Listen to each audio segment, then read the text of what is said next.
anos para assistir as outras 15 figuras. Tipo assim, Flávia, meu sonho era ver figura de linguagem.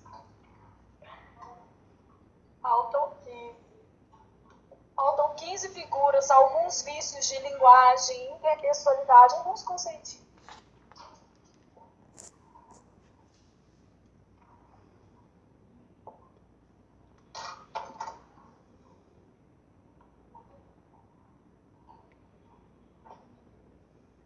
Então, figuras de linguagem, continuação. O que a gente tem em figuras de linguagem aqui? Então, você está na 16, 17.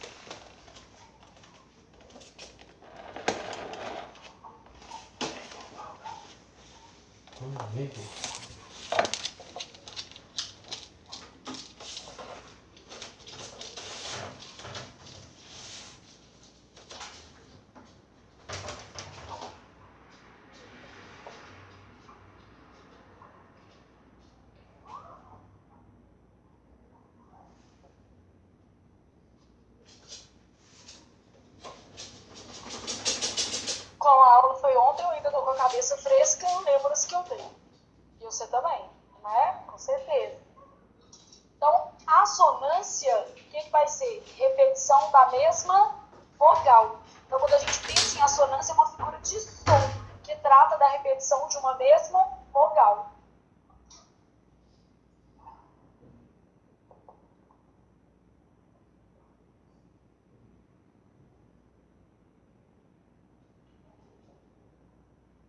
Então, assonância, repetição de um mesmo som vocálico. Tem uma música do Nelson Motta, aquela Como uma Onda no Mar, que o Lulu Santos canta, vocês já viram? Aí ela tem uma assonância muito interessante, que é assim, ó, num indo e vindo infinito. Qual que é a vogal que está sendo privilegiada aqui? A repetição do I. Todo mundo consegue perceber? No indo e vindo infinito. Parece que está indo rápido ou devagar? Devagar, não é? Aqui, ó, no indo e vindo infinito. É um som muito nasal, né? Então ele é nasal, ele acaba dando uma ideia de uma coisa mais lenta. E a assonância, ou as figuras de som, elas acabam transportando para o texto esse efeito de sonoridade, mais rápido, mais devagar, mais agitado, mais aberto, mais fechado. Então ela transfere essas nuances de sentido para o texto. Então a assonância é sempre a repetição de um mesmo som vocálico. No caso aqui a gente está marcando as letras Is. Beleza? Conseguiram pensar em assonância? Bom, aí eu tenho aliteração. O que é aliteração? Repetição. Só que vai ser a repetição de um mesmo que? Som consonantal. Então, repetição de um mesmo som consonantal. Repetição de uma consoante. Então, aliteração. O que a gente tem? Um trava-línguas do tipo rato roeu a roupa do rei de Roma e a rainha ruim não quis remendar, ou a sua rainha é boa, né? Resolveu remendar. A minha rainha ruim não quis remendar. Mas não faz sentido, que ela é ruim.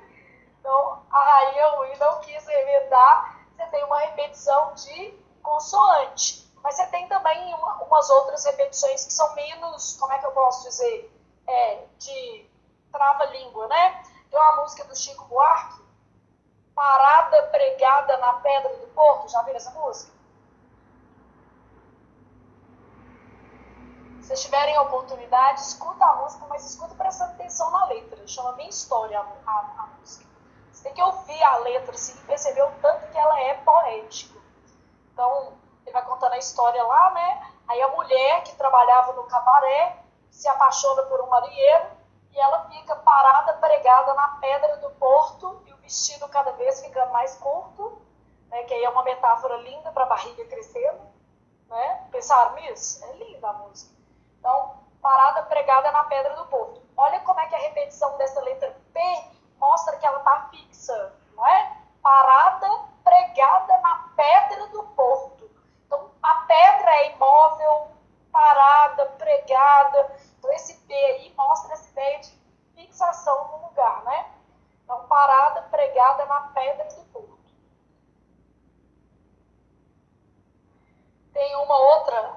literação que eu acho linda, que ela daquela música Luz do Sol, do Caetano Veloso. Vocês já viram essa música? Aí tem uma literação dela que é assim: reza, reza, rio, córrego pro rio, rio para o mar. E essa música é legal porque assim, ó, reza, reza, rio, mostra quase que um movimento repetido. Que rezar já é uma repetição. Vocês entendem isso? Que a diferença de reza e oração é a questão do texto repetido, reiterado.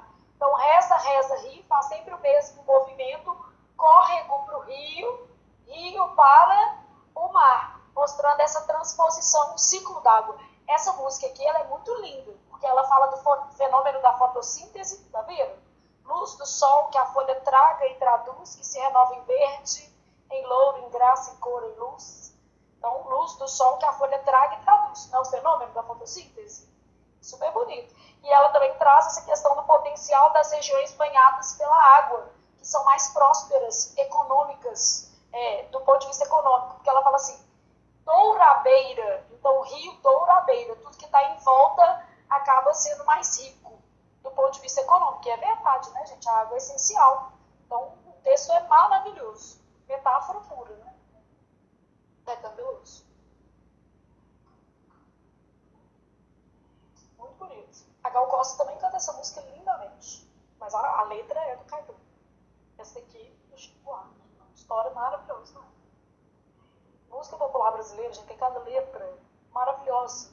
Eu só fico pensando que daqui a um tempo as nossas letras vão se resumir a vem cá no escurinho, ninguém desconfiar. Cara de santa, mas não me engano não. Ó, e as meninas cantando. E eu pensando. E a Júlia cantando isso, eu falo, Júlia, Júlia, Júlia. Cara de santa, mas não me engano não. A pessoa tá te chamando de safada e você não tá interpretando a metáfora. Né? Mamãe vai traduzir para você. Mas ela canta assim mesmo. Então, parada pregada na pedra do porto, ali também um outro exemplo de aliteração. Paronomásia é a ocorrência simultânea de assonância e aliteração. Paronomásia, você vai lembrar lá das nossas primeiras aulas, você lembra que tinha parônimo? Parônimos são palavras parecidas? Então, quando você pensar em paronomásia, palavras o quê? Parecidas. Então, a aproximação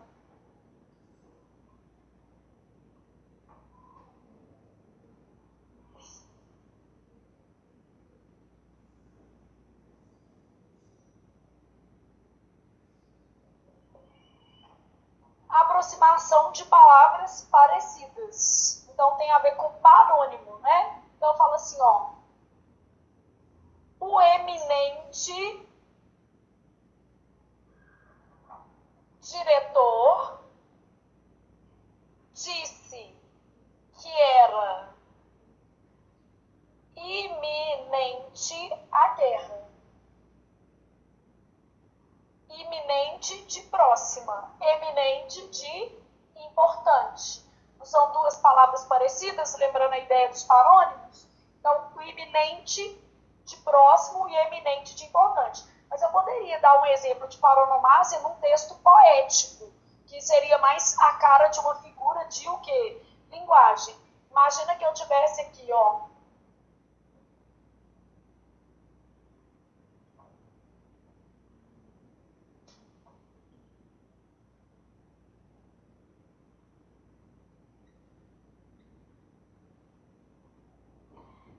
esse texto aqui, ele é super legal, porque é um poema curtinho, né? Tipo um haikai. Há tanto tempo, tento tanto, há tanto tempo. Observa o movimento da sua língua. Ele fica quase que sempre no céu da boca. Mostra que você não consegue sair do lugar. Há tanto tempo, tento tanto, há tanto tempo. Parece que você está, tipo, rodando o quê? Em círculos. E o texto também mostra isso, que ele começa e termina igual. Então, há tanto tempo, tento tanto, há tanto tempo. Parece que você está rodando em círculo. Entenderam a ideia do texto? E ele trabalha paronomásia porque ele tem tanto vogais parecidas quanto o quê? Consoantes. Vocês conseguem perceber que tem os dois? As palavras são muito parecidas. Só troca um fonema, ó, o E pelo A. Só isso. Tá vendo? Há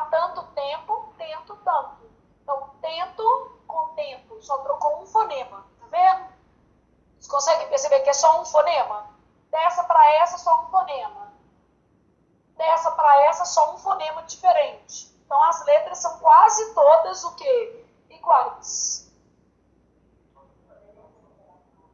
Toda vez que você tem uma paronomásia, você pode ter a ocorrência simultânea de aliteração e o quê? Assonância. Então, vamos supor que lá na prova não tivesse a resposta paronomásia. Tivesse só o quê? Aliteração. Claro que está acontecendo uma aliteração aqui, ó. Repetição da letra o quê? T. Beleza? Então, claro que está ocorrendo. E posso falar que está ocorrendo uma assonância. Eu tenho o O repetido em todos. Olha aqui, ó. Beleza? Eles não costumam... Se fosse uma questão dessa, provavelmente já teria a resposta ou aliteração ou paronomásia. Eu não ia ter as duas respostas, né? Porque senão a questão fica muito passível de recurso, é bobagem. Né? Agora, é mais comum um texto poético, assim. Tá? Que ele é mais expressivo para a figura de linguagem.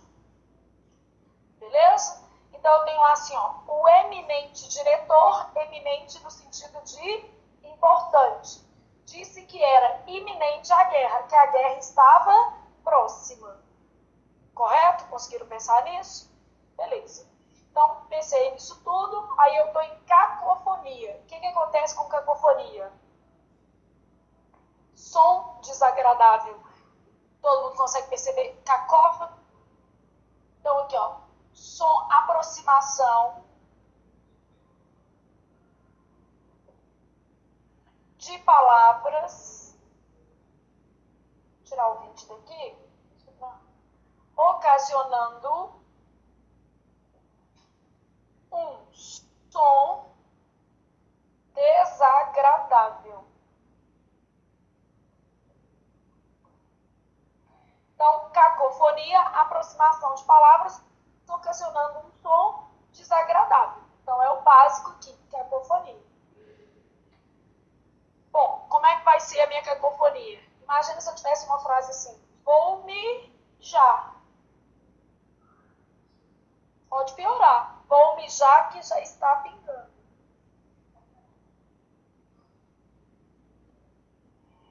Então, pingando aqui no sentido de o quê? Chovendo. Beleza? Aí eu falo assim, ó.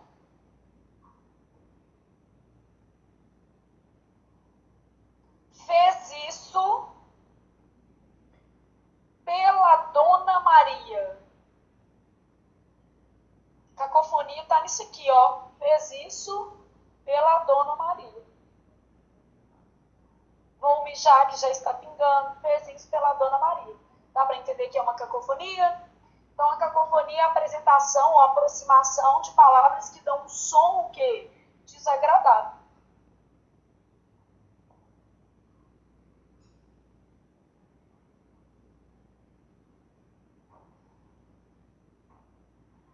Aqui como estamos? Bem? Sim? Continuo pensando. 20.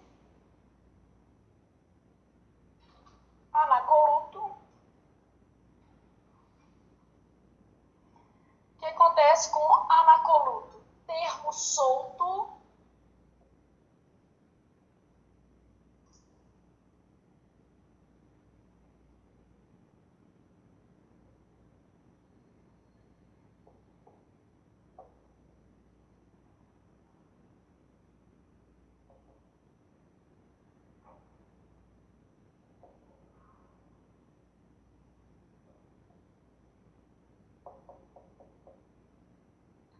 Então, esse termo não tem função sintática nem o que? Semântica. Então, termo solto na estrutura da frase, sem função sintática e sem função semântica. Imagina que eu tivesse lá, por exemplo, as partículas expletivas, elas cumprem bem esse papel. Então, eu falo assim, ó, as mulheres é que sabem das coisas.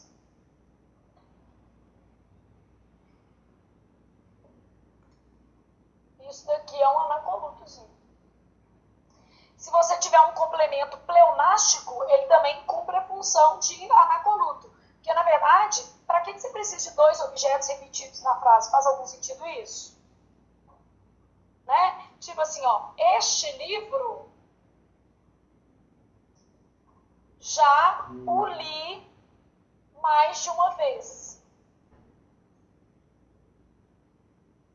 Eu tenho esse o aqui repetindo a ideia do este livro.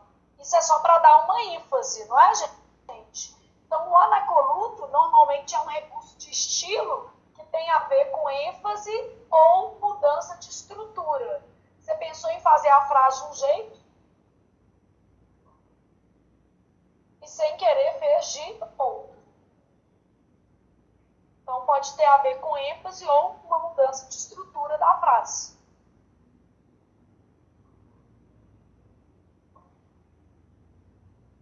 Então, é um termo sem função sintática nem semântica dentro da frase. Beleza?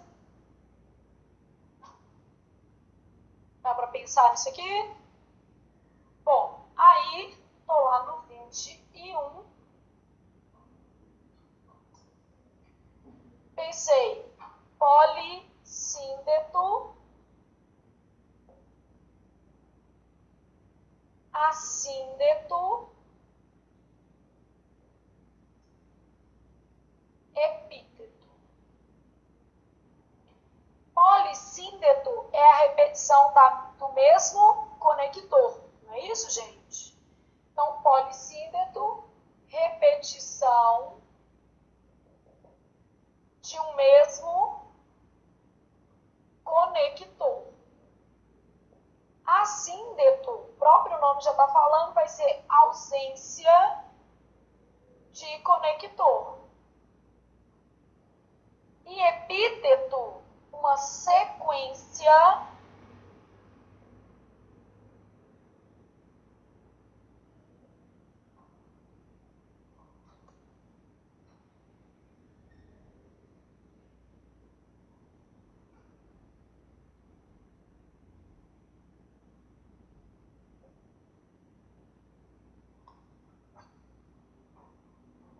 voltar para exemplificar, acho que só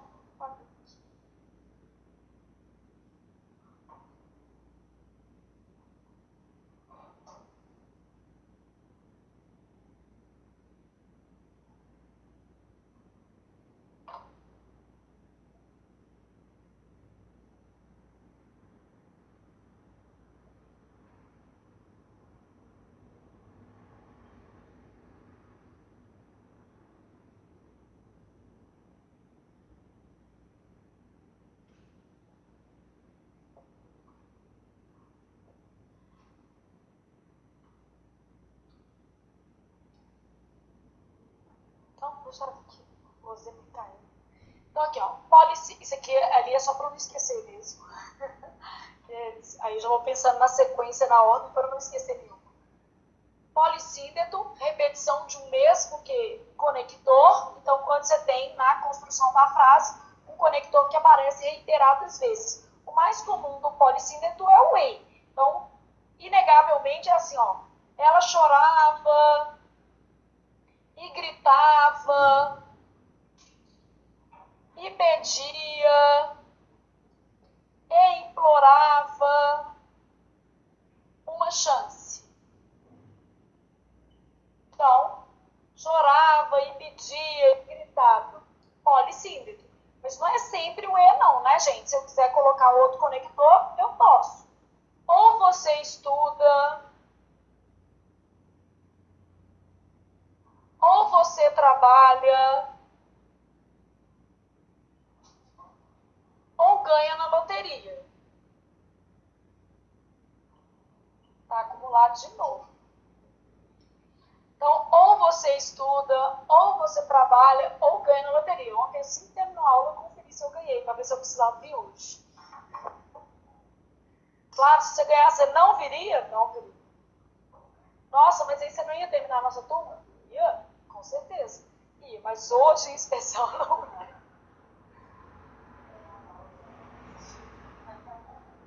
Eu ia pegar uma aula que tivesse faltando essas figuras.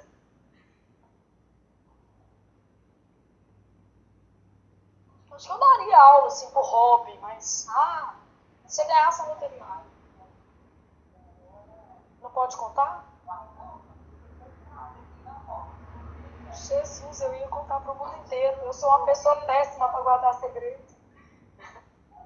Os outros falam comigo assim, vou te contar uma coisa. Sei que você pode contar para ninguém. Não me conta. Não, eu falo numa boa. Não me conta. Eu odeio segredo. Para mim, os negócios assim, para que você vai contar um trem que ninguém pode saber? Para que você vai me contar? Fica para você, que já que é uma coisa que te pertence, e vai dividir comigo. Por quê? Depois eu, sem querer, falo com os outros, vou te colocar nas pessoas. Não me conta, tá? Não quer saber segredo de ninguém. Já custa ter que dar conta dos meus? Então, ou você estuda, ou você trabalha, ou ganha na loteria. Se ganhar na loteria, se estudar nem trabalhar. Só se quiser, né? Conseguiram pensar nisso aqui? Assíndeto, ausência de conector. O que o assíndeto gera? Aqui gera uma ênfase, né? Toda repetição é uma estratégia de o quê? ênfase.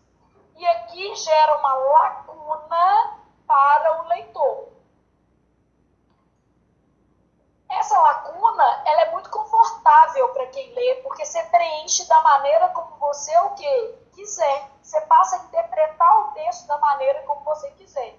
Então, eu preencho uma lacuna para o leitor. Vou lá e coloco assim, ó. Chegou, viu a moça, foi embora. Você pode interpretar essa frase de duas formas. Ele foi embora porque ele viu a moça e ele não queria o quê? Vê-la. Chegou, viu a moça, por isso foi embora. Tipo, não é? Foi embora porque viu a moça e não queria vê-la. Mas você também pode interpretar assim. Chegou, viu a moça, depois disso foi embora. Depois disso no sentido de que ele queria vê-la. A intenção era vê-la e assim que ele cumpriu a missão de vê-la, pôde ir o quê? Embora. Vocês entendem a lacuna desse discurso? Você não sabe se ele foi embora porque ele viu a moça e esse era o objetivo dele, ou se ele foi embora porque ele viu a moça e não queria tê-la o quê? Visto. Você não consegue ver isso aqui no texto. Conseguem perceber que tem essa lacuna? Chegou, viu a moça, foi embora. Você não sabe se ele queria ver ou não. Por que isso aqui é bom para o leitor? Porque você preenche da maneira como você quer, né? Esse Machado de Assis é o campeão de escrever assim. Então ele já escreve num discurso indireto livre, de modo que você vai preenchendo os espaços do seu agrado. Então você tem a sensação de você estar lendo o que você quer. Né? Você lê Dom Casmurro, os machistas acham que a Capitu traiu. As feministas acham que a Capitu não traiu e que o Bentinho era louco. E cada um pode tirar a conclusão que quiser do livro porque ele permite, porque ele é feito assim. E o Machado de Assis era um gênio, ele fez de propósito. Né? Então, cria essa expectativa no leitor. Conseguiram ter uma noção disso? Epíteto é uma sequência elogiosa com o termo inerente ao ser qualificado. Então, vamos supor que eu tivesse assim, ó. Gentil, educada, feminina. Epíteto tem a ver com ter os elogios. Mas uma das qualidades aqui tem que ter relação direta com mulher. Qual que é a palavra que está demonstrando uma relação direta com mulher? Feminina. Ah, mas nem toda mulher é feminina. Eu sei, mas a ideia de feminino é inerente à palavra de o quê? Mulher. A palavra mulher. Todo mundo conseguiu entender o que é isso? Por exemplo, se eu falasse assim, ó, era uma criança alegre, inocente, infantil. Infantil está relacionado ao âmbito da criança. Tem um texto do Guimarães Rosa, que eu adoro, Guimarães Rosa, um autor mineiro, né? Ele fala assim, Minas é montanha, estado montanhês, verticalidade escunsa. Então, é epíteto, porque ele pega Minas Gerais, vai declarar o seu amor a Minas, e ele acaba usando o quê? Uma sequência elogiosa. E a sequência é toda voltada para Minas. Ó. Minas é montanha. Estado montanhês. Minas não é um estado. Verticalidade esconsa. Não é uma verticalidade que se esconde? né? A gente não está cercado por o quê? Montanhas. Então, essa ideia aí do Guimarães Rosa ao qualificar Minas. É um texto que tem epíteto. Entenderam o que é a ideia do epíteto? Sim?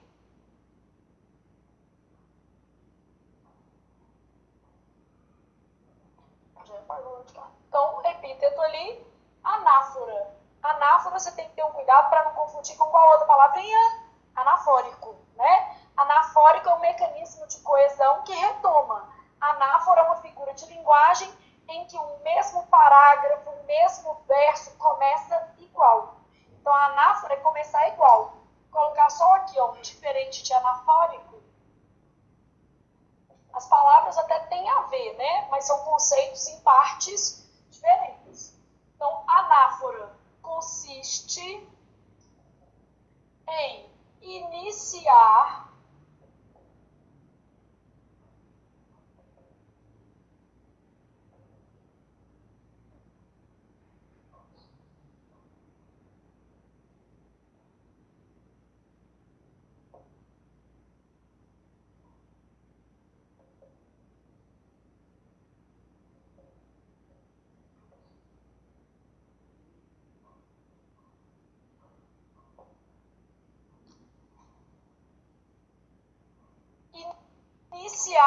igual. Então, quando você pensa em anáfora, é isso.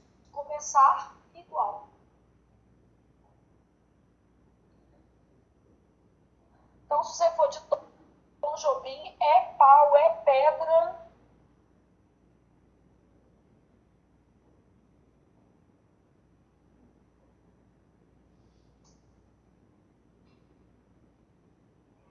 E a Elis Regina interpreta essa música belíssimamente bem. Muito bonita. Então, é pau, é pedra, é o fim do caminho.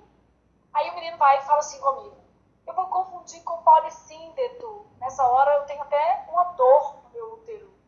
Porque polissíndeto não é começar igual, tem que ser o mesmo conector. É conector por acaso? É o que, gente? Verbo. Então aqui, ó, é pau, é pedra, é o fim do caminho. Você não está começando com conector isso aqui, não. Repetição de conector polissíndeto. Quando você começa verso, frase, oração da mesma maneira, você tem um efeito de anáfora. E o recurso da anáfora é sempre para dar uma ênfase, porque toda repetição na sua redação é erro e na interpretação de texto é ênfase. Na sua redação, repetiu é erro. Na interpretação de texto, repetiu de ênfase, de estilo. Né? A vida não é justa. Nem adianta. Justo homem e mulher comer a mesma coisa e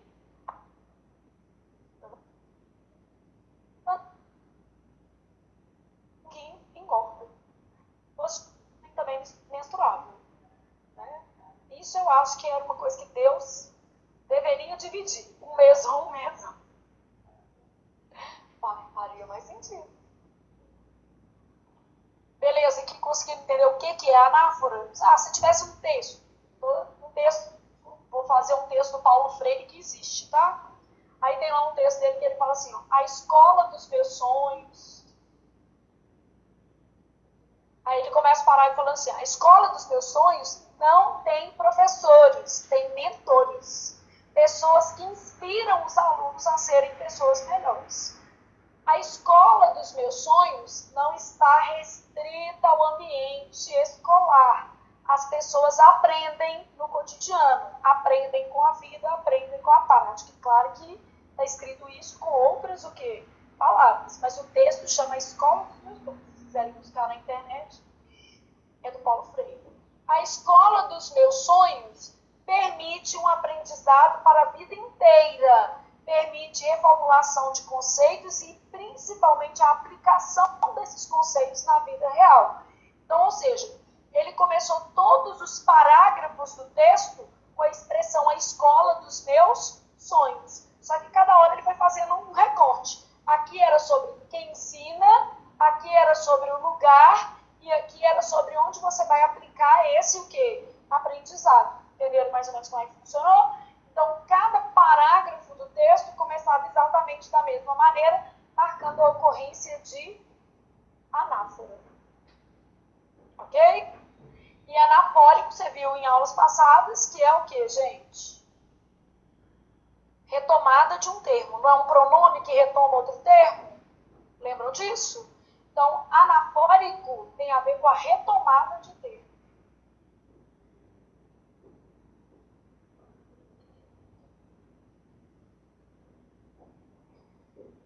Bom, o que é catarse? Catarse está no rol daquelas figuras de linguagem que eu falei com vocês que o povo inventa. Você nem acha em todo livro, mas já caiu em prova, tá? Então, catarse é um termo da psicologia, que eles transpuseram para a literatura.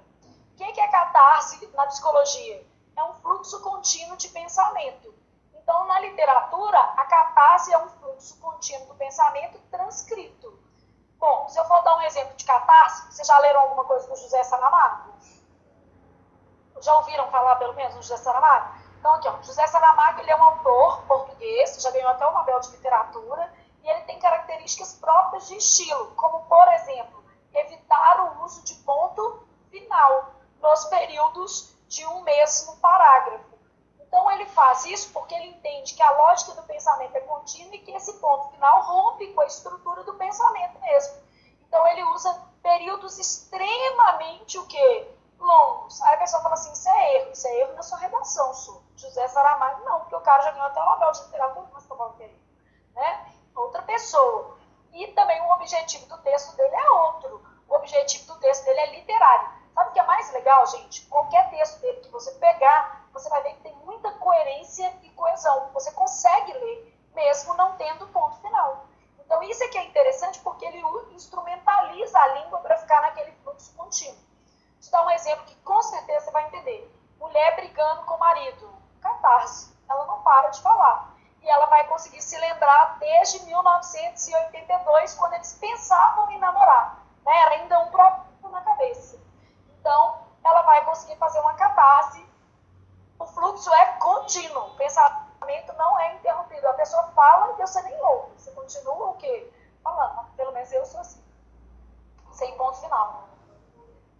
Alexandre fala assim, Flávia, eu não estou brigando. Eu falo, está porque eu estou brigando. Não é possível. Inclusive, você vai pelo menos falar alguma coisa.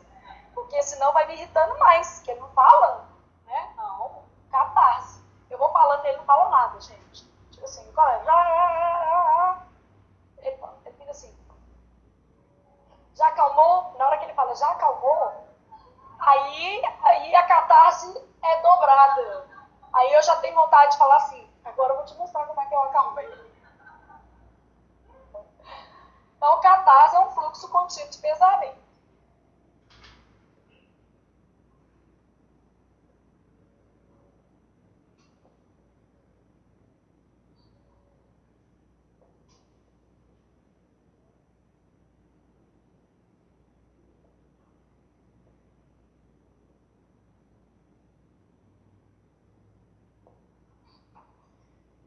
Então, aqui, ó, fluxo contínuo de pensamento expresso por trechos longos sem pausas significativas.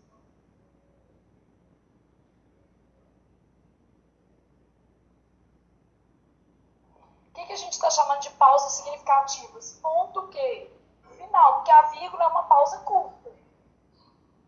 Então, o José Saramago fica aqui de referência, que se você quiser ler alguma coisa dele, só para você entender a catarse, você vai ver qualquer coisa que ele escreve nesse sentido, tá? É um estilo de escrita dele. Então, um fluxo contínuo de pensamento expresso por trechos longos sem pausas significativas. Eu acho até que essa figura, ela teve muito a ver com esse Nobel de Literatura do Saramago. Que aí eles pensaram assim, a gente tem que dar nome para esse estilo literário.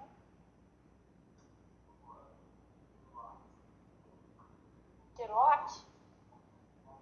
Não conheço. Um outro autor? Não conheço. Eu sei um outro autor, não sei se... pode perder alguma coisa. Tradução é sempre complicada. Até se você pegar assim, ter ponto final, dependendo, fica coerente, né? Um que tem mais, eu não sei se vocês já leram alguma coisa do Radu Anassar, que é um autor mais próximo de nós, e é um autor brasileiro. A obra mais famosa dele, ele não escreveu tanta coisa, mas as significativas são muito boas. Tem um livro dele que chama Um Copo de Cólera, que é uma peça de teatro, assim, é maravilhosa. E ele usa esse recurso de catarse em vários trechos. É muito legal. É uma briga de um casal. Faz todo sentido. Só tem a fala da mulher. É uma catarse, só tem fala de mulher lá. Mas é um livro muito bonito. E ele já foi peça de teatro, ele já foi adaptado, é muito legal. Chama Um Copo de Cólera, bem legal. Esse autor que você falou, não conheço. Assim, pode ter, né? Vamos dizer assim, há muitos estilos literários que são interessantes, né? Esse daqui é um fluxo de pensamento expresso por trechos longos, sem ponto. Então, pode ter algum autor, por exemplo, norte-americano, que também escreva assim, né? Década de 50 não era assim, tô brincando. Tô brincando, sacanagem, né? Porque eu leio Machado de Assis, nem por isso nasci no século XIX, mas enfim, não conheço. É que depois você fala que conhece, aí você não sabe nem o que o cara escreve, é feio, né, gente? Tipo assim, faço a menor ideia. Elipse, então, é uma figura mais comum. Essas duas aqui, ó, costumam cair bastante, 6 e 27, e às vezes elas caem até em pontuação. Não é só em figura de linguagem que elas podem aparecer, né? Então, o que acontece com a elipse? Omissão de termo. Então, quando eu penso em elipse, é bem genérico, é a omissão de qualquer o quê? Termo. Vamos supor que eu tivesse assim, ó, na minha frente, uma enorme fila. O que vai ser isso aqui? Na minha frente, o quê? Havia, formou-se uma enorme fila. Todo mundo consegue ter essa noção? Então, na minha frente, uma enorme fila. Havia, formou-se uma enorme fila. Então, nesse caso aqui, subentendendo, por exemplo, isso aqui, ó. Havia, formou-se. Só não dá para ser tinha, né? Que o verbo ter não pode ser usado com valor o quê? Existencial. Vou te dar um exemplo de elipse super fácil, ó. Cheguei cedo. Cheguei cedo, quem cheguei? Eu cheguei. Então, elipse. Zeugma, o que vai ser? Omissão de termo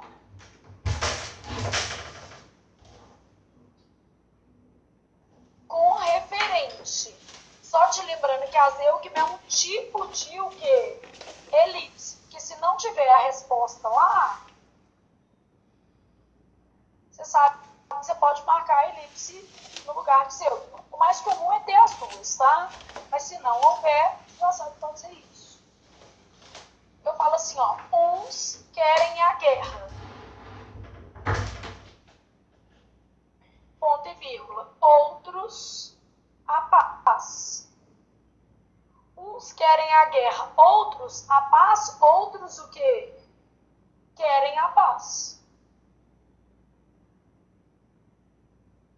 Querem a paz. Dá pra ver que tá subentendido? Então eu falo assim, ó.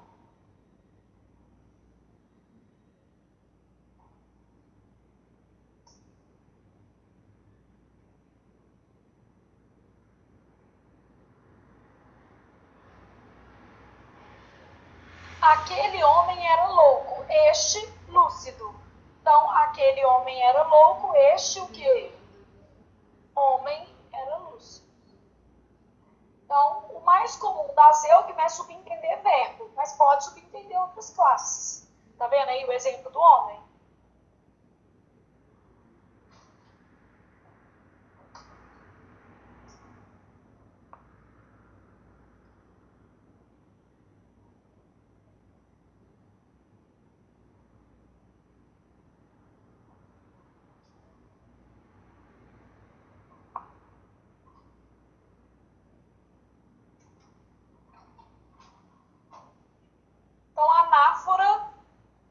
pensar igual.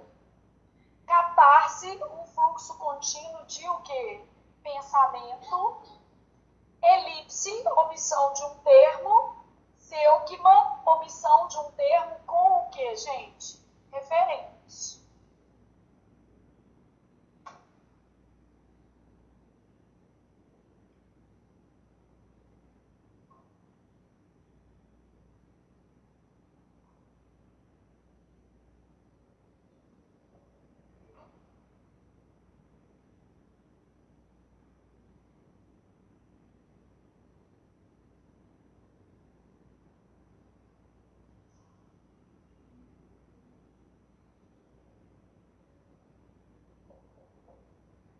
Não sei qual fica faltando. É tipo o braço da cadeira, o pé da mesa.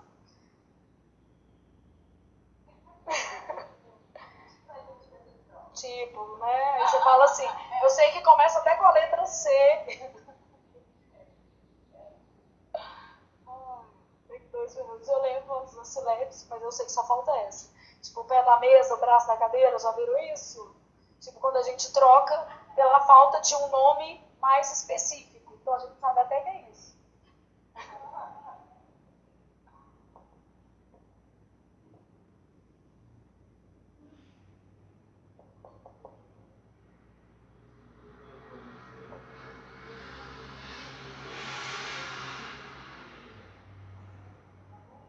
Já. Cata cresce.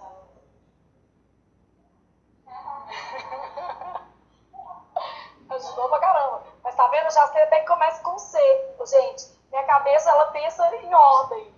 Tipo assim, eu só decoro nessa ordem. Por isso que eu sei assim, falta um C. Vocês viram que eu escrevi essa por último, né? Me falta uma. Qual? Aí, Palas é uma figura de hiatos. Não, aqui, não tem só essas, não. Tem umas 50. Síncope. Essas daqui são as 30 mais o quê? Caidores. Síncope, síntese, tem um monte. Não. 10, top 10 é perigoso. Top 10 é pouco. De verdade, sim. Se você considerar que deve existir umas 60, 10 é pouco. Podia, mas não é. Por exemplo, assim, silepse aparece muito, catacrese aparece muito, pleonasmo aparece muito. Umas aqui aparecem mais, essas daqui aparecem mais. As 15 que a gente deu na aula passada tem mais chance, principalmente as 10 primeiras, são as que mais caem. Mas de qualquer maneira, não dá pra ficar, como é que eu posso dizer, sem saber, isso aqui é o básico. Silepse, ausência.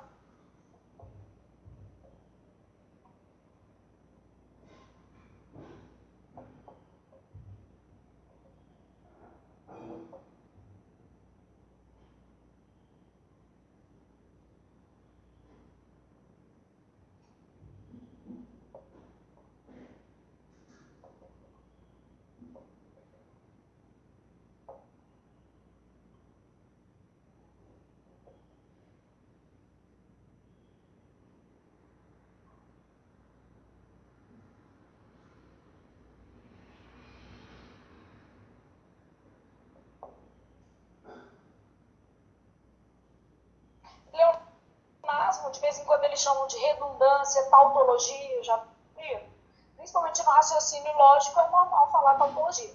No português, o nome mais comum é pleonasmo, mas às vezes aparece redundância.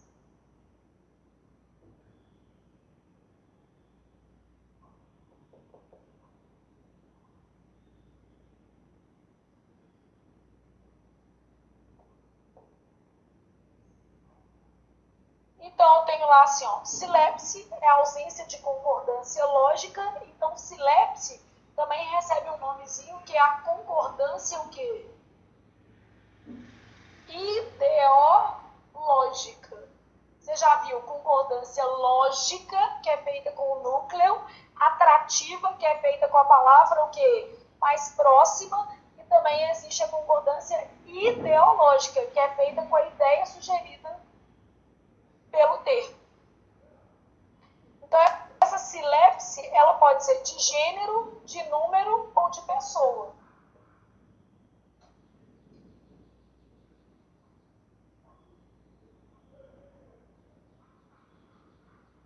Vamos supor que eu tivesse assim, ó, a gente está cansado. A gente não é feminino? Cansado é o quê? Masculino. Então a gente está cansado, o que acontece aqui? Feminino com masculino, eu tenho uma silepse de gênero. Beleza? Vamos supor que eu colocasse assim, ó, todos somos responsáveis pelo Brasil.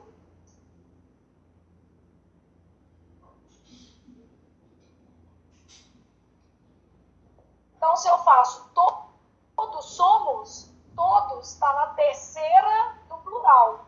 Somos está na primeira do plural. Então, os dois estão no plural, mas eu tenho uma silepse de número. Não é isso? Todos somos responsáveis pelo Brasil. Vamos colocar outro exemplo aqui em cima. Ó. A maioria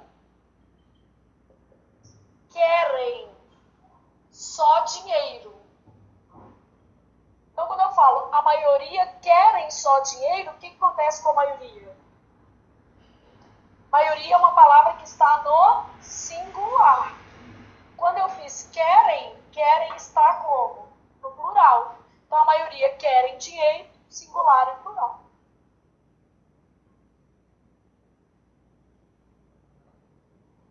Beleza?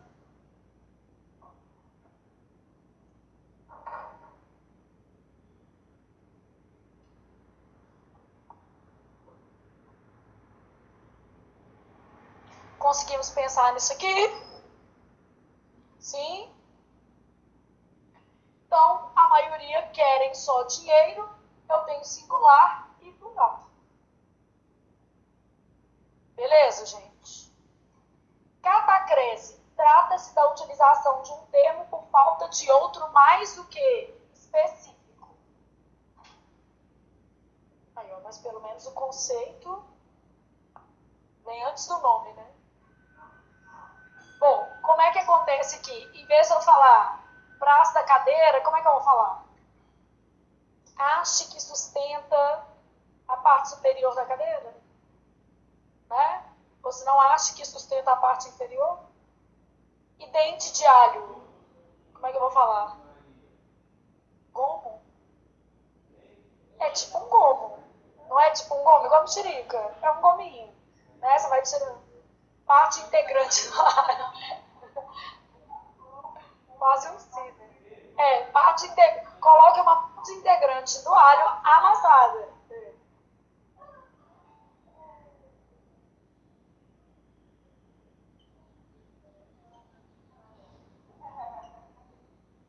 Mas de vez em quando o povo inventa uns nomes mais chiques para essas coisas também. Mas você tem palavras super básicas que a gente fala, quer ver? Em vez de falar, a gente fala assim, o carro morreu, o motor está roncando, vocês já viram? Quando você fala que o motor está roncando, seu objetivo não é personificar, é que você não acha outra palavra. Então você fala o ronco do o quê? Motor. Né? O carro morreu, não é que você personificou o carro e deu vida a ele. Na verdade, você quis dizer que ele interrompeu o seu funcionamento sem motivo aparente. Mas como é que você vai falar isso tudo? Então você opta por um carro morrer. Né? Mandou lá para o mecânico, o motor interrompeu o seu funcionamento sem motivo aparente, provavelmente você vai ficar sem atendimento. Né? Ele vai falar, não, tá muito pedante isso aqui. Gente, e nada mais feio do que a descontextualização linguística. Tipo assim, você usar uma linguagem muito acima de alguém que está perto de você, é chato, é triste. Entendeu? Não é? Fica parecendo que você vai querendo esnobar a pessoa. Né? Tem que ser mais ou menos equilibrado. Então, conseguiram lembrar o que era catacrese? Já viram essa figura em algum momento? Pé da mesa, braço da cadeira, beleza? Ah, Flávia, eu já vi afogar o arroz. Isso não existe não, tá? Isso não é catacrese, isso é problema mesmo. É refogar o arroz. Você não vai afogar feijão, nem afogar...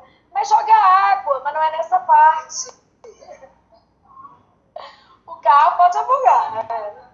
Motor de carro afoga. Isso, motor de carro afoga. Beleza? Então, no caso do arroz, nós vamos resolver refogar mesmo. Feijão, abobrinha, tudo refogado. O povo não fala afogar? Ah, vou afogar um feijão novinho. Né? Nunca viu? Isso que eu ia falar, aqui a gente fala. Você não é mineiro, que aqui a gente fala. Até eu falo. Tipo assim, se eu não tô olhando, não tem nenhum aluno por perto.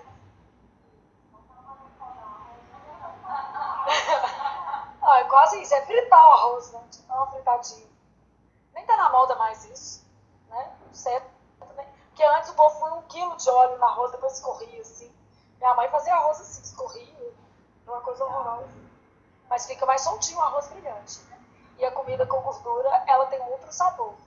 Né? Quanto mais gordura, mais sabor. E se for gordura que fritou vários alimentos, é bom que pega o gosto de todos. Fica bom demais, gente. Fica bom. É igual sanduíche de trailer. Por que ele é bem melhor? Porque ele reúne o gosto de tudo que fritou ali. E ainda a chapa não é tão limpa. Então dá pra ter todos os gostos. Mas a ferrugem, ela tem um gosto bom. Gente, você não pode ficar pensando nessas coisas não. Tem que comer o negócio e ser feliz. Não mata não. Pleonasmo, você tem a repetição de uma mesma ideia. Tem o Robson, que é uma pessoa super, ultra, mega descolada, não come sanduíche de trailer. Eu fico impressionado. Ele fala assim, e não toma no canudinho também, que dizer que passa bicho no canudinho. Eu falo, Robson, você deita no chão, você rola, você lambe a parede. Ah não, mas sanduíche de trailer não. Oi? Que passa bicho no canudinho, aqueles canudinhos que ficam em expositor, sabe? Ele não toma. Aí eu falo, não. A pessoa liga para umas coisas e para outra não. Eu já penso assim, não vai matar. Gente, não mata, eu já comi isso. Eu tenho certeza que eu tenho um estômago de avestruz. Eu acho que eu nunca passei mal, nem grávida. Eu acho que eu nunca vomitei assim de comer. Se eu comer uma comida estragada, no máximo me dá uma leve indisposição. Não, nem dor de barriga, nada. Eu aguento qualquer comida. Não tem esse problema. Sério, nunca tive esse problema.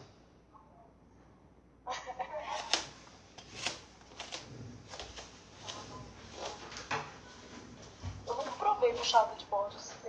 É mais pesado, mas vou provar qualquer dia. Ah, mas se a gente come dobradinha, é a mesma coisa.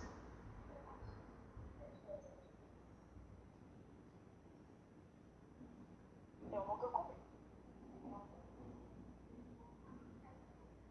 Eu adoro dobradinha. Que é mais ou menos a mesma coisa, né?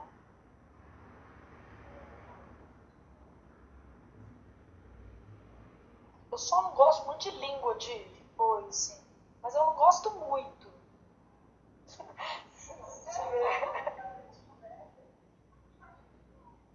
Se só tiver isso, pode ficar tranquilo que eu vou comer do mundo. Há 10 anos atrás, isso não era feito. Claro que o pleonasmo está no A e no atrás. Ou uma coisa ou outra. Aí o menino tem uma sugestão genial. Vou tirar o H. Aí você vai errar 2 vezes, né? Vai ter um pleonasmo com erro de o quê? Ortografia. Há 10 anos tinha menos celulites do que tem hoje. Não precisa intensificar o processo, né? 10 anos atrás tinha menos celulites do que tem hoje. Há 10 anos atrás é pleonasmo. Numa redação isso é erro, tá?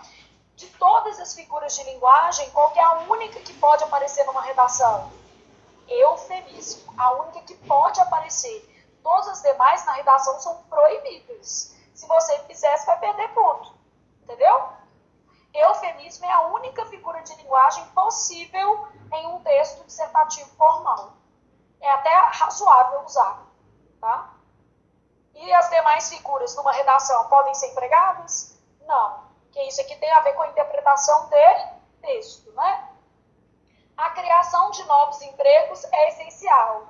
Essa daqui é mais difícil de ver. Ó. Criar já implica ser o quê? Novo. Tem gente que você criar velho, não é? Né? Então é só tirar esse novos. Ó. Então o que está sendo pleonástico aqui é criar já é novo. Então a criação de empregos é essencial. Criar já é novo.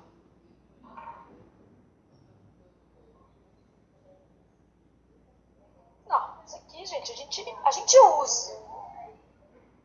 Aqui, ó, pleonasmo vicioso, porque tem um tipo de pleonasmo que a gente ainda chama de vicioso. A gente fala, sai pra fora. Sai agora. Né? Fala pro cachorro, sai pra fora.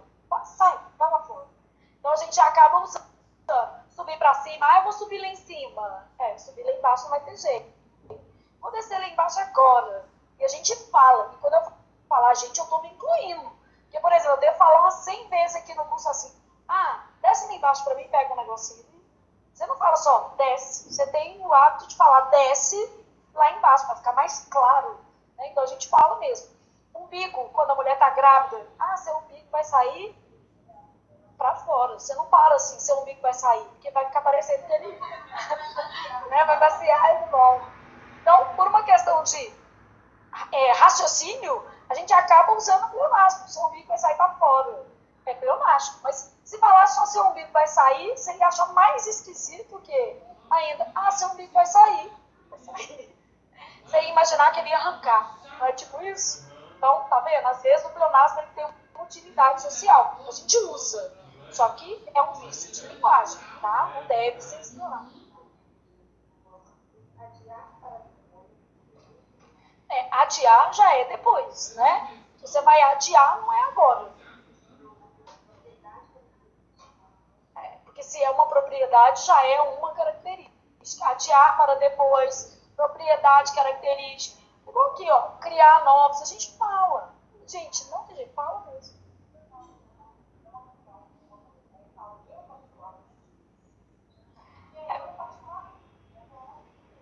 É uma ênfase, né? Flávia, quando eu falo assim, eu particularmente penso que isso não é possível.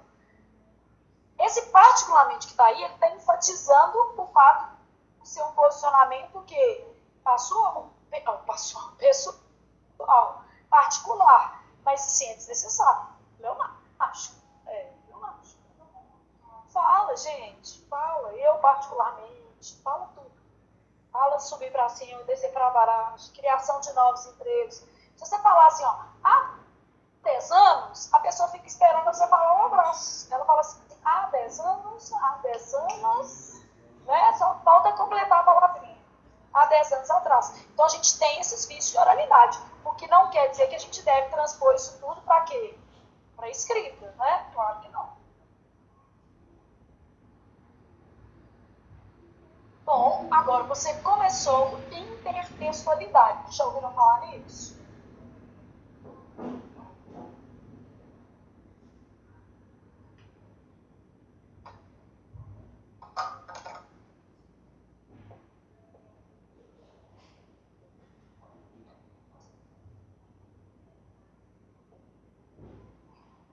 Então, o que acontece com a intertextualidade? É o diálogo entre textos. Então, quando eu penso em intertextualidade, trata-se do diálogo entre textos.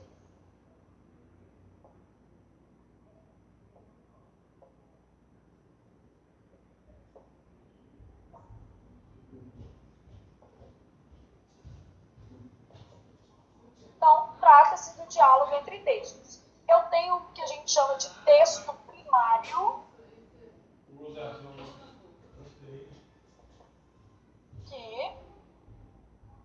e tem o que a gente chama de texto que, gente? Secundário.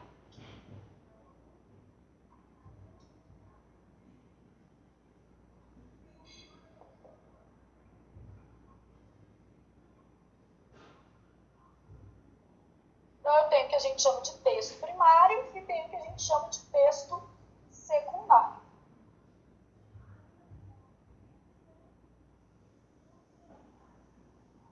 Beleza? O que acontece com esse texto primário e esse texto secundário?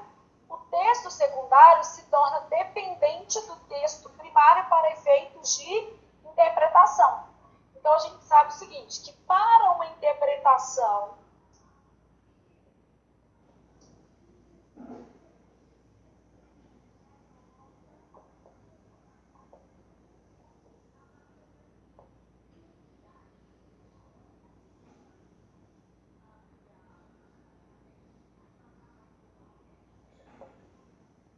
Então, para uma interpretação correta do texto secundário, devem ser conhecidas as referências do texto primário.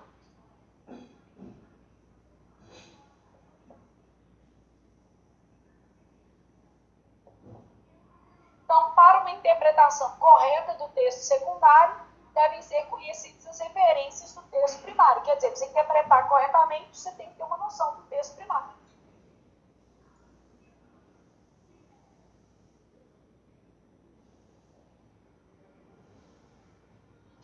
E às vezes a gente não interpreta bem porque não entendeu o que tem de referência ali, né?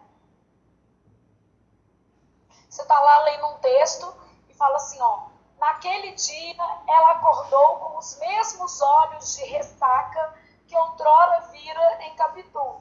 Aí a pessoa nunca leu Machado de Assis, nunca leu Dó.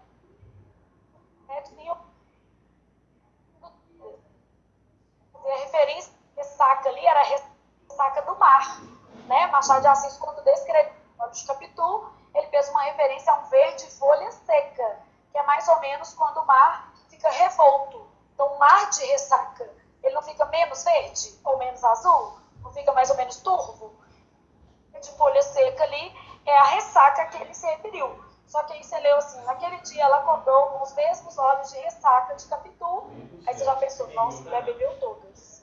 Por quê? Provavelmente você não conheceu as referências do texto primário.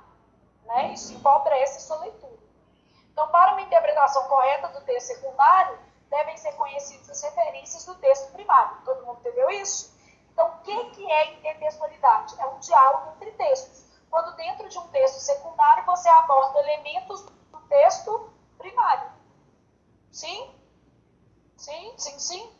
Então, por exemplo, se eu falasse assim, ó, no atual momento, os brasileiros estão entre a cruz e a caldeirinha. Por quê? Estão em um momento complexo no que tange a candidatura de um novo presidente. Isso tem uma referência intertextual, porque essa ideia de cruz e caldeirinha é uma intertextualidade com o texto bíblico.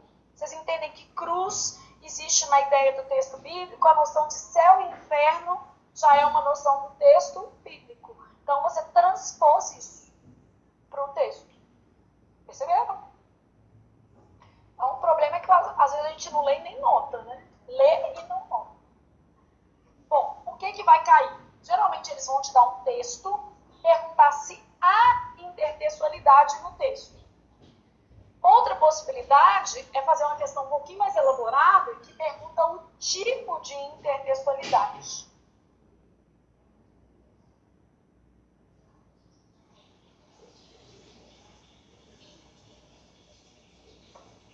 Então pode ser também, é uma questão mais elaborada, perguntando o tipo de intertextualidade. Bom, estou lá pensando tipos de intertextualidade.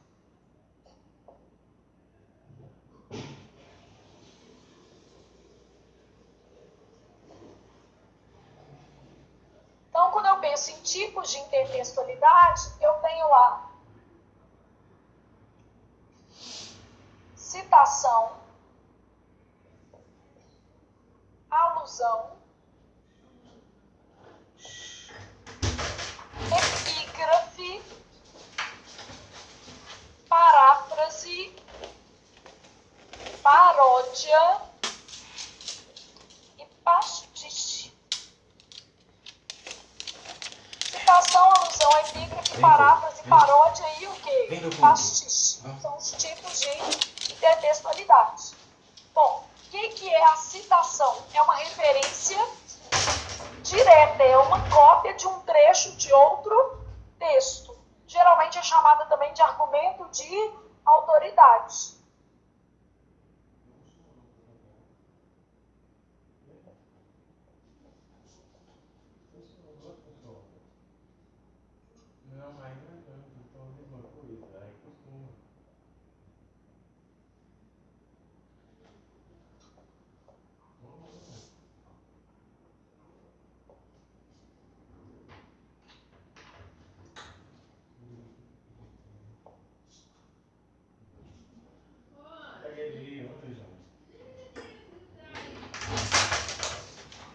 Então, citação é uma transcrição de trecho de outro texto.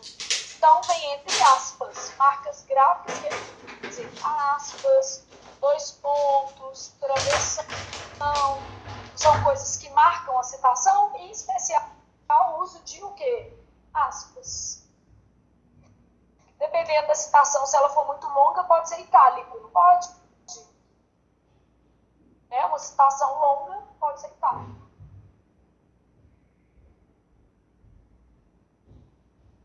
Então, trata-se de uma transcrição de trecho de outro texto, em geral apresenta marcas gráficas.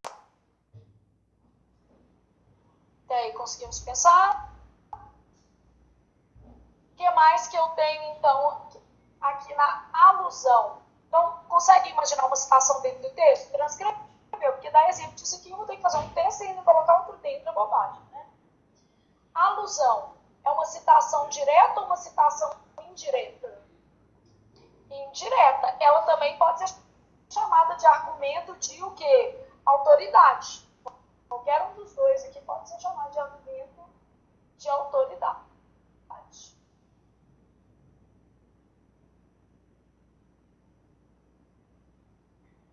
Citação indireta.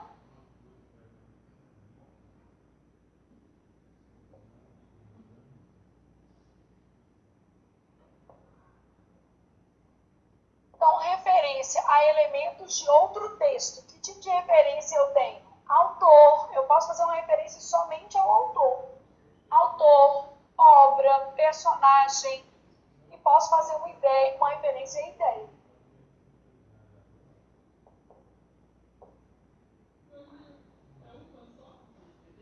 Vamos supor que eu estou escrevendo o meu texto, aí eu estou lá fazendo um texto e ela fala assim, todas as ações devem ser pautadas no resultado final.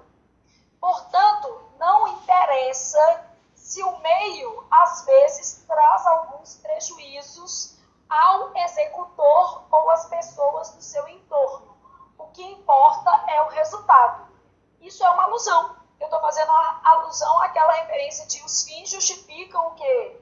Os meios. Vocês entenderam o que é essa ideia que está no texto?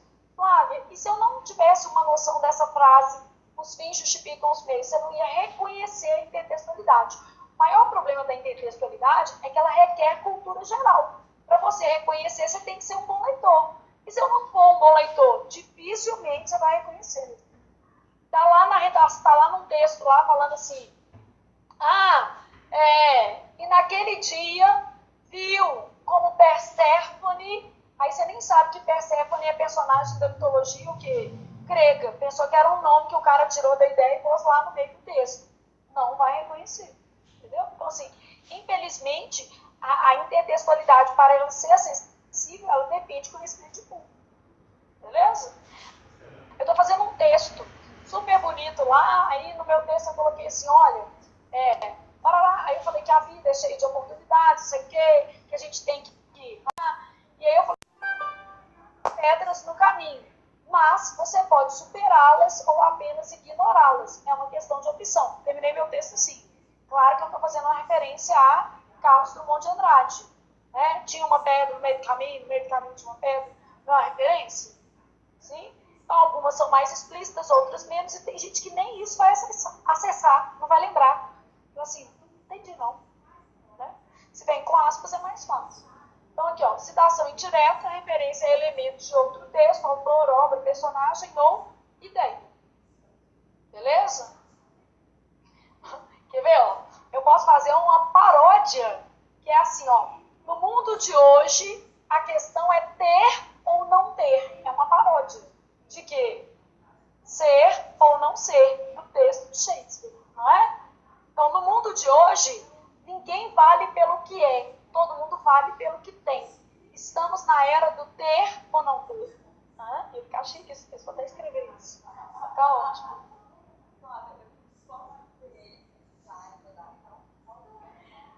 Citação pode usar em redação, né? Uma alusão também pode usar. Uma paráfrase pode usar. Uma paródia já não dá. Né? Epígrafe, né? A gente até usa. Isso aqui já não é mais figura de linguagem. Então, com parcimônia e lógica, podemos usar numa redação. A citação na redação é mais complexa porque você não dispõe de material de consulta. Então, é melhor sempre a gente fazer uma alusão. Né? O ideal seria você escrever com suas próprias palavras. Eu vou falar sobre o artigo 5º.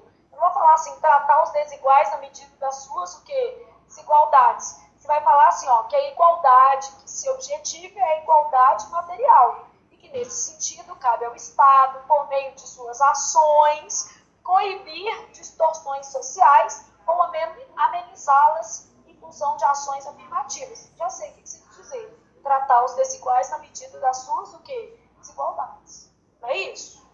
Né? Bom, então, isso daqui, citação e alusão, vocês entenderam o que acontece? Aí eu estou em epígrafe.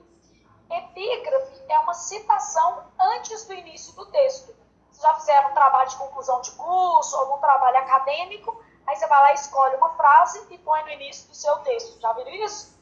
Só tem um errinho que vocês comentam. Geralmente vocês escolhem a frase do coração. E a epígrafe, ela deveria ter uma relação temática com o texto. Ou seja, ela não poderia ser uma frase que eu gosto, ela tinha que ser uma frase que tem afinidade com o que você escreveu, tá? Então, as epígrafes bem-sucedidas, elas têm uma afinidade temática com o texto, beleza? Então, epígrafe, citação anterior ao texto com o objetivo de antecipar abordagem semântica, né?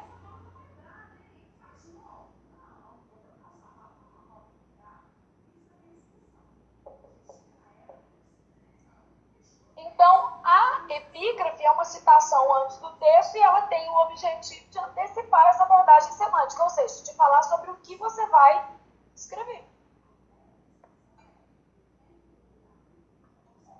Tem um texto do Luiz Borges, é um autor argentino, ele é cheio de epígrafes. Ele morreu recentemente, não sei se vocês viram alguma coisa sobre isso, mas ele é um autor espetacular, não mais vivo, né?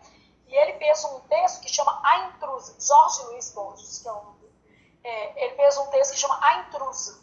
Esse texto, ele, por meio de fragmentos da Bíblia, sempre, a cada capítulo ele faz uma epígrafe. Aí ele pega fragmentos bíblicos para mostrar que a mulher é a semente do mal. E chama A Intrusa porque eram dois irmãos e os dois se apaixonam pela mesma mulher. E ela é tipo a serpente entre os dois. Mas tudo ele vai legitimando com fragmentos do texto bíblico. Pensa, gente, que para ele escrever isso, ele deve ter lido a Bíblia infinitas vezes, né? Deve ser um leitor assíduo da Bíblia. Então ele vai mostrando isso assim, no texto. O texto é um texto super polêmico, mas muito famoso na literatura. A Intrusa.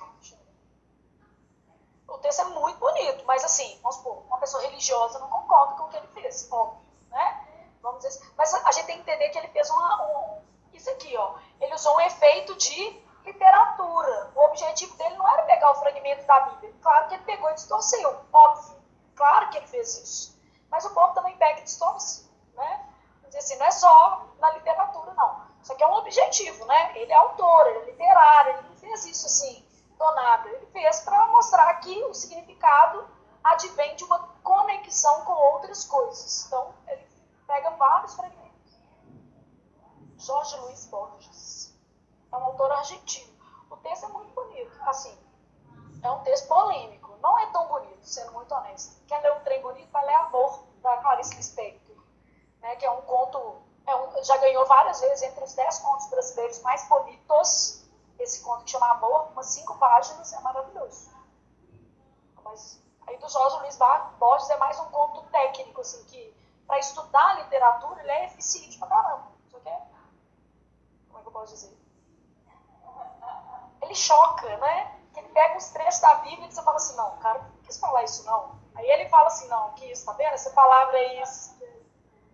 Aí vai colocando só a mulher lá, com os dois. Quando você vê, os dois estão namorando, a mulher também, aí o texto tá todo... E ele tá justificando com a Bíblia. Viu? Deus fez a previsão. Iam namorar os 3. Aí tá lá. Ele consegue fazer os 3 sim. Por isso que eu falo, é um texto polêmico, né? A pessoa lê e fala assim, não, Deus falou isso não. Com certeza não. Mas enfim, ele só... A palavra é assim, você manipula. Entenderam o que é epígrafe? Então, aí paráfrase. Esses 3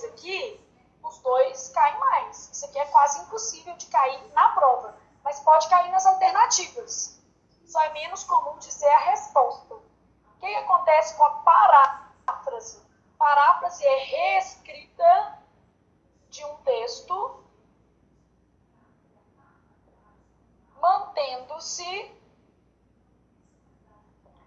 o seu sentido o quê? Básico. Só colocar mais um detalhezinho. Pode haver acréscimo ou supressão de elementos, porque a gente acha que na paráfrase não pode ter acréscimo e supressão. Vou dar um exemplo. Uma resenha é uma paráfrase, mesmo tendo a opinião do autor. Não é? Uma resenha é uma paráfrase. Além de uma resenha, um resumo também é uma paráfrase, mesmo que você corte um monte de o quê? Elementos. Então, tanto a resenha quanto o resumo são formas de paráfrase. Vocês conseguem entender isso? Então, reescrita de um texto mantendo-se o sentido básico, pode haver acréscimo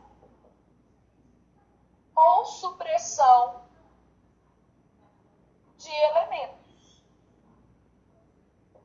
Então, tanto pode ter acréscimo quanto que supressão de elementos. Não tem problema, desde que a gente mantenha o sentido básico.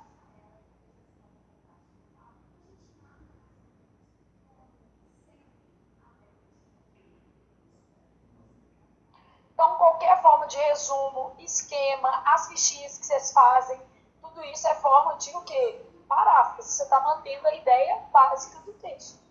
Não é, gente? Já a paródia, vocês acham que toda paródia tem humor. Isso é verdadeiro ou é falso? Falso. Nem toda paródia é humorística. É porque 90% dos exemplos que a gente usa são humorísticos. Mas a paródia não precisa ter humor. O que acontece com a paródia? Trata-se da ruptura do sentido básico do texto. O que acontece? A gente aproveita elementos periféricos. Então, são aproveitados elementos periféricos. Imagina que numa música, o que é aproveitado na paródia? A letra ou a melodia? A melodia. Você vai lá e troca a letra, tá vendo? Então, você aproveita o ritmo, a melodia, a rima, mas você vai lá e troca a ideia toda. Então, são aproveitados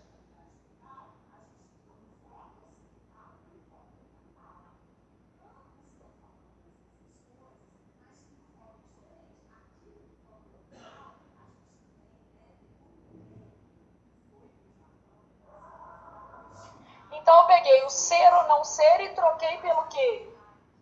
Ter ou não ter. Quando eu fiz ter ou não ter, obviamente, o que aconteceu? Alterei o sentido básico do texto.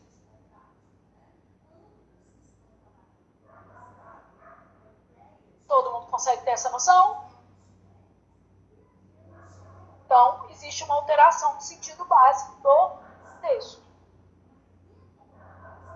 Por exemplo, assim, ó, tinha uma pedra no meio do caminho, no meio do caminho tinha uma pedra. Se eu fizesse um outro texto falando que tem a pedra, se eu chutei, machuquei o pé, continua sendo o quê? Paráfrase, porque a pedra existe, não é o elemento central do texto? O que seria paródia? Desconstruir a ideia de que da pedra. Então, em vez de tinha uma pedra no meio do caminho, imagina se eu fizesse um texto falando assim, tinha um pedregulho no meio do caminho. Pedra é grande, pedregulho é o quê? É menor. Então, eu desconstruí o sentido básico. Porque pedregulho não dá uma ideia de inferioridade, de um problema muito quê? Pequenininho. Não é isso? Então, aí eu desconstruiria o sentido básico do texto. Eu pegaria o elemento pedra, mas modifiquei para pequenininha, logo eu aproveitei só, existia alguma coisa, mas não é a pedra. Entenderam? Bom, e o que é pastiche? Pastiche é uma técnica muito mais usada na pintura, na escultura, do que propriamente na literatura. Mas dá para usar na literatura também. Ela pode ser usada numa coisa também que vocês vão entender melhor. Imagina, por exemplo, a Elis Regina tem um timbre de voz e canta de uma forma. E a Maria Rita, filha da Elis Regina, tem uma identidade totalmente diferente da Elis Regina ou não? Tem, não. Parecida pra caramba. Ela pode até tentar ter uma identidade própria, mas o que acontece? Ela acaba tendo um timbre de voz parecido, ela usa gestos muito parecidos, Isso daí é uma técnica de o quê? Pastiche. Pastiche, você não copia o conteúdo, você copia o estilo. Então, por exemplo, assim, de vez em quando o povo imita o Silvio Santos, é muito comum, não é? Isso é uma técnica de pastiche. Você está imitando a pessoa. Ele pode ser feito com dois objetivos. A sátira, que é o caso de imitar o Silvio Santos, ou o endosso, que é o caso da Maria Rita, que ela não está usando o estilo da mãe para debochar, ela está usando o estilo da mãe por endosso. E ela pode até não gostar que fala que ela tem um estilo parecido com o da mãe. Se ela não gostar, porque ela é boa, porque a mãe dela era ótima. E segundo, que ela tem. É inegável. Os traços de voz, o timbre é muito parecido. Né? Mesmo coisa da Júlia, minha filha, querer que os outros não falem que ela parece comigo. Sobrou. Não vai ter jeito. Né? Então, não tem jeito. Ela pode não querer. Eu falo, Júlia, mira na mamãe velha, ajuda a mamãe a ficar bem. Porque você vai ficar mais parecido. Porque senão você tá ferrado. Né? E eu ainda mostro pra ela. E ela fica meio traumatizada. Eu pego umas fotos minhas de 18 anos magrinha. Eu falei, eu era magrinha igual você, tá, filha? Não fica achando que... não fica achando que era discrepante, não. Outro dia eu demonstrei uma foto no Facebook. Uma colega minha do Estadual Central mandou uma foto. Gente, até eu fiquei impressionado com o tanto que eu era magra. Isso aquilo ali me deu uma depressão. Não imagina, não. Ó, a menina me encontrou no Face e falou assim, Flávia, você estudou comigo no Estadual Central, a gente formou junto no terceiro ano. E eu, na época não existia nem celular e máquina de tirar retrato era caro, então eu acho que eu não tenho nenhuma foto assim. Ela falou assim, não, eu tenho umas fotos, vou te mandar umas fotos. Aí ela me mandou. Eu falei, gente, como eu era magra. Como é? Fiquei traumatizada. Olhar e falar assim, que é isso? Que maldade. Agora tem uma parte boa na foto. Olha que legal. Um dos meninos que aparece na foto, um rapaz, hoje ele é delegado da Polícia Federal, ele também estudou lá no Estadual Central. Bacana, né? Ele viu a foto, aí eu conversei com ele depois, ele veio até aqui no curso. Bacana, eu fiquei super feliz. Você vê assim, que a vida se mobiliza para todos. E muitas pessoas que estudavam numa escola pública tiveram depois a oportunidade de ter uma outra vida. E eu fiquei sabendo que ele passou novíssimo. Ele passou com 24 anos. Ele foi tipo assim, logo depois que ele formou. E eu achei super legal, assim, uma história de super sucesso. Bom, aí você tem lá, pastiche, então, em vez de você copiar o texto, ou parte do texto, ou a ideia, o que você copia? O estilo. Então, trata-se... Por isso que é menos comum em prova, né, gente? Da assimilação do estilo de um autor. Mas eu posso te dar um exemplo de pastiche na literatura. O Machado de Assis, as primeiras obras dele foram...